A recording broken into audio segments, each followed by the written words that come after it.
No va voler parlar de reptes, sinó de solucions per als pacients.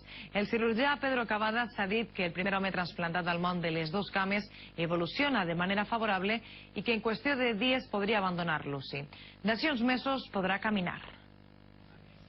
El paciente está despierto desde ayer por la tarde, contento como Dios, más contento que Dios, se puso a llorar cuando vio las piernas.